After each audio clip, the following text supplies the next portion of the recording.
Federico Pereira asks, motivation goes up and down during the day, bringing about the fear to change or improve something. How should we proceed to light the spark of a full motivation through the lean implementation? During the day, during the week, during the year, motivation is variable.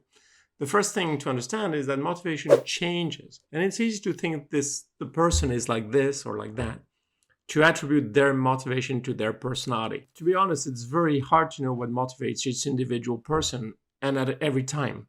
So no two people are truly motivated by the same things. On the other hand, it's very easy to know what demotivates. This is pretty much the same for everyone. So we need to think lean and look at it the other way around and look into what will demotivate anyone, for sure. First, we have the workload. When people feel they have too much work ahead of them and they don't see how they're going to do it all, this grinds people down step by step until they're completely deflated. Just-in-time is really about making sure no part of the process is overburdened with too much unnecessary work at any one time. And the workloads are kept level so people feel in control of their work. Second, self-confidence. It's very demotivating not to feel confident about we're doing the job right or whether we're doing the right job or not. There are two aspects to this. First, it's terrible to be caught in a rut, always doing the same thing when we see the results are not there. This is really bad. It's highly stressful. Or conversely, attempting to do some new things and being uncertain about how to proceed. This is also crashful. The countermeasure in lean is to make everyone their own quality inspector. Rather than tell them this or that about what they do, you can discuss how they inspect their own work, what issues they see, how they can trace it back to what they do. In this way, people develop themselves greater ownership for their work, deeper confidence in their skills. So by focusing on self-inspection, you also put customers back firmly in the minds of the people. And you add to their sense of purpose in their job and increase the feeling that what they do matters. Thirdly, conflict. Conflict within the team or the department is very demotivating. Being competitive with someone out there can be very motivating, but conflict is awful and draining. A fun team is one in which people trust each other and you can drop, the company face, you can drop the mask and be yourself and it's going to be okay. And you can have disagreements and debates and they don't turn into fights or contention. And it's also linked to the previous good point, as a good team is typically one where everyone cares about quality and they set out to achieve goals together. Fourthly, it probably should be firstly, a bad boss.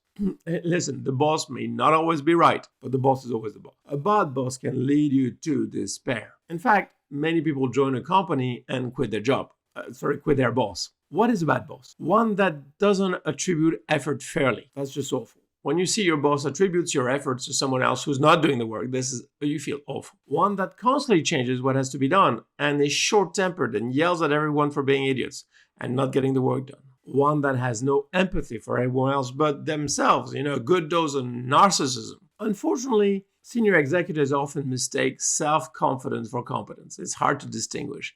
And they tend to choose the loudest, brashest narcissists as managers, hoping they will get the job done. A bad boss who usually thinks they are much better at the job than they really are, gets everyone down. The lean assumption is that people come to work to do a good job. That spark you mentioned is always there. But then they sit down and see the huge stack of work to be done, or they look at objectives they have no idea how to achieve, or they meet a coworker they're in conflict with, or they feel their boss is a jerk. You can do a motivation Gemba walk.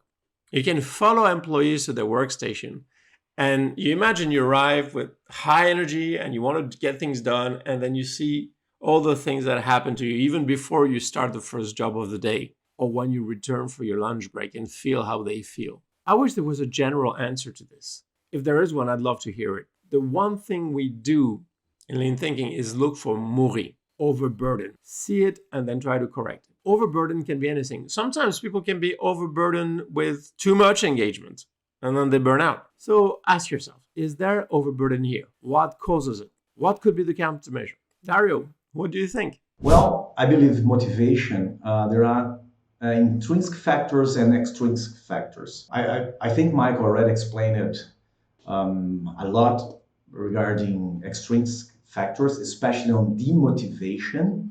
And I'd like to comment a bit on intrinsic factor.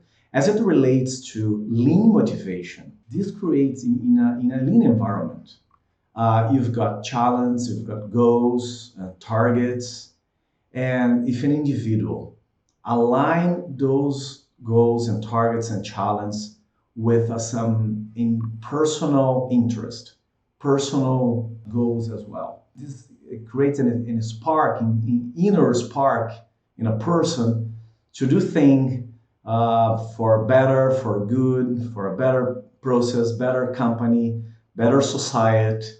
And I've seen people with shining eyes, bright eyes, in doing change, in doing kaizens, improvements, developing people, because this kind of creates a purpose. This kind of purpose of doing something better, it's completely aligned with some personal, individual interest and belief. And I believe this is a sort of intrinsic or self-motivation that I like to see in lean people, especially on lean people.